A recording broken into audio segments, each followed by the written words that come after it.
Good to see you. Good to be here. Talking about Stephen A's favorite team, the Rams. Yes. And I know how he feels about. Yes, it's been no secret. I'm not even going to say who's coaching that team. Right, no secret. How you've been tough on Jeff Fisher. But with that being said, are you ready now to buy in on the Rams since their latest win streak? No.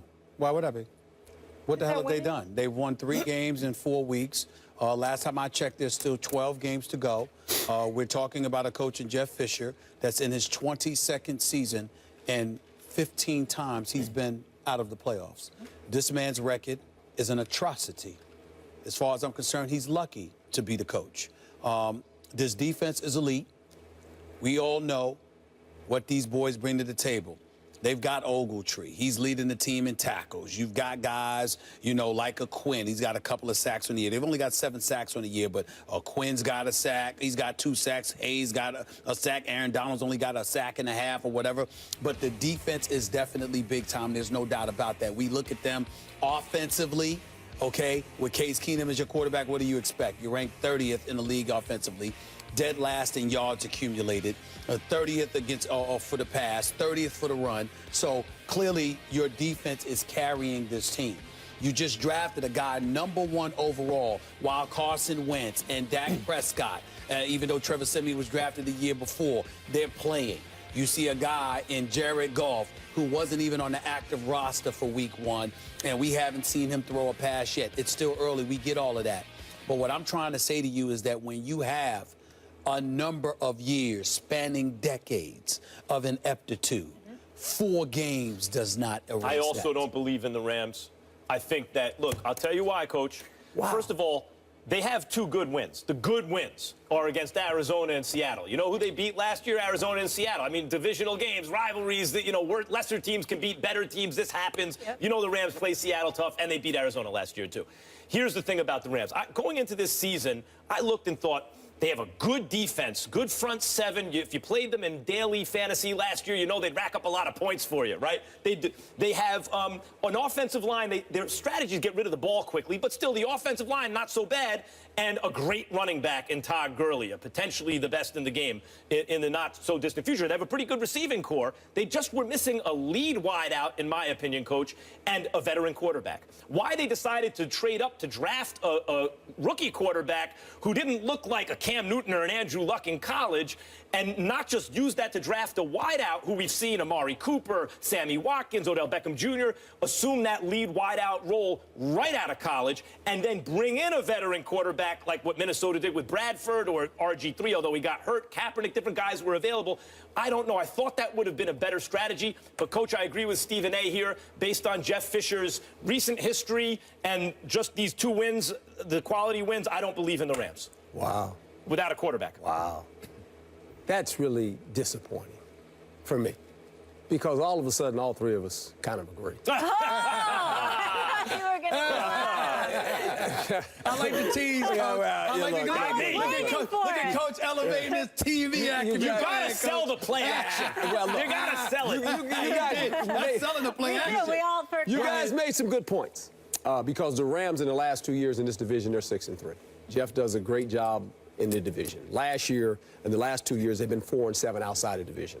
They beat the Browns, they beat the Lions, and they beat Tampa Bay twice. There lies the problem. Their offense is what I call slow-moving at best. They have a problem with big plays.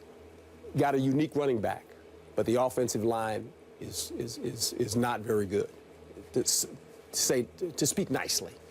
Their defense is in the middle of the road. They got a good front. They got a great corner in Tremaine Johnson, very, very good player. But they're in a division right now where you see some teams struggling, Arizona being one. Seattle's going to continue to get better. I would hope Arizona will get out of this lull. But Arizona's got some issues, too, when you look at them. And I said it in the preseason. I didn't like the way they looked. It was just something that was bothering me. They got 12 games left. They'll probably get this thing going because they're talented enough in that. But the Rams are a team right now that when the season continues to play out, I think it'll catch up with them. Because they can't score points. They cannot score points. When they're forced to score points, they're going to get in trouble. Well, let me ask you this quarterback. Let me ask you this question, Coach. When do we get to hold Jeff Fisher accountable for everything that you just diagrammed for us as it pertains to their woes as a franchise? Well, you can hold him accountable. I mean, all coaches are held accountable. He has a unique talent in this sense that when they moved, the owner and the people in charge felt like he would be the best guy through the transition of the move. I think he's got pictures on somebody. I don't understand it. You're like, what does that guy know? Look. I forgot. 3-1. Listen, I'm not going to mention the You're guy. I'm hilarious. not going to mention the guy's name. But when I was in L.A., because my man Max invited me to that HBO party, I'm still indebted to that.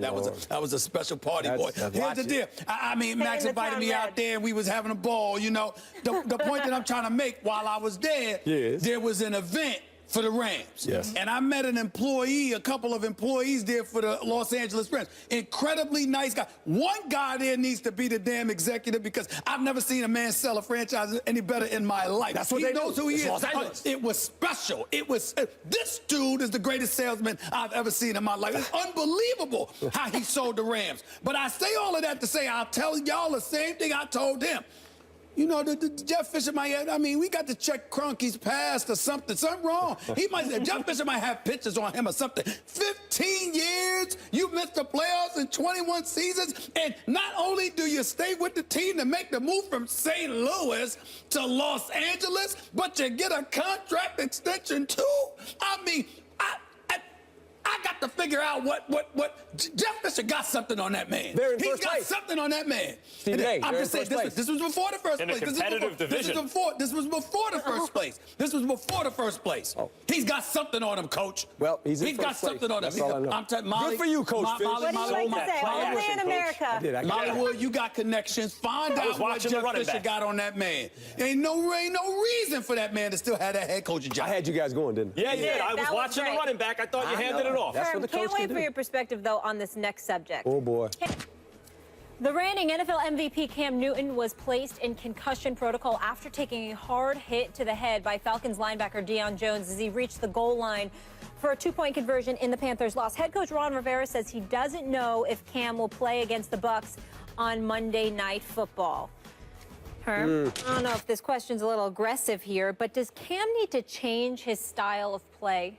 Well, he does in the sense that he has to understand when the journey's over if he wants to continue to play quarterback in this league for a long period of time. But this team is built to run the football. They are, third in the league right now running. Last year they were second. A lot of that has to do with Cam Newton. Remember, this guy carried the ball 132 times last year as a quarterback. Had almost 700 yards rushing. Now Stewart goes down. He's already carried the ball 29 times, more than any quarterback. He's been hit 45 times. Those are not good numbers. And what Cam has to realize now, he's so big and he's so powerful that you just anticipate when he breaks the pocket that when he gets to the back end of your defense that he's going to run you over. Well, he's got to learn how to, like we tell quarterbacks, slide. Protect yourself, Cam. You have to play the whole game. The only way this team can win football games is by you standing and playing the whole game. He can't leave the game. Now all of a sudden he got concussed. What happened to him against Atlanta? That same hit he got versus the Saints. He slowed down at the end zone, and a guy hit him. Same thing. He kind of slowed up. Now, he didn't see the guy. He didn't see the guy for Atlanta. He was kind of looking inside, and the guy was covering somebody, and he hit him. It was a clean hit. He hit him. He didn't go hit, but he hit him, and you could tell he was hurt. But he did the same thing. He's got to realize that guys aren't going to slow down. The job of a defensive player is to hit the quarterback.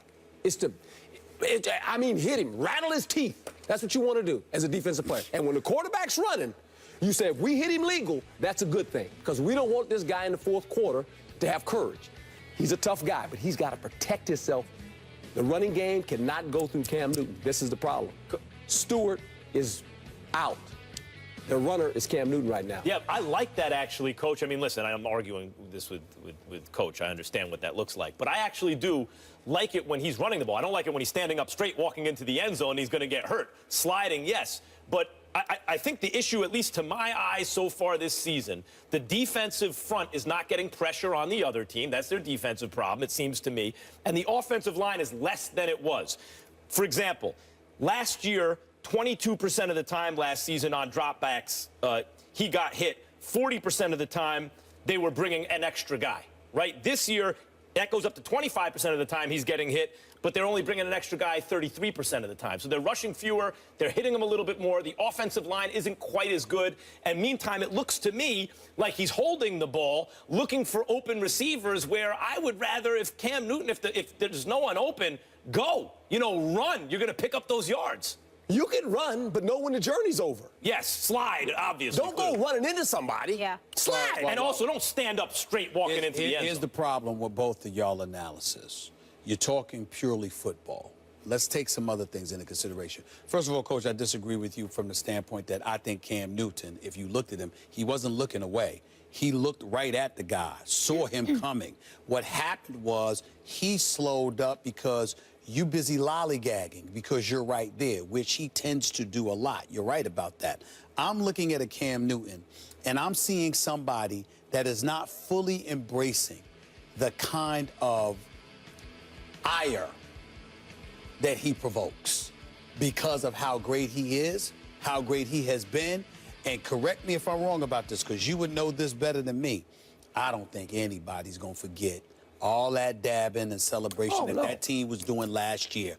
That kind of stuff.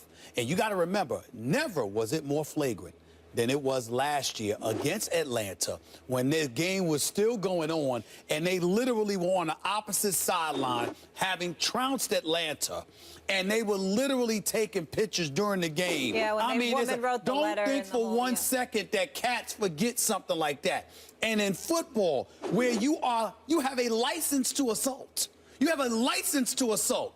The quarterback, you got to start acting like you remember you are the target.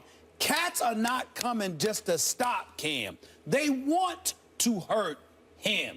And what he has to do is respond like somebody whose life is in danger on every play, because they are trying to literally paralyze his spirit. It doesn't help that they're dropping more guys in the coverage and that guys like Benjamin don't seem to be running very crisp routes and don't seem to be getting open. Benjamin has been a disappointment. Well, he's not a route runner.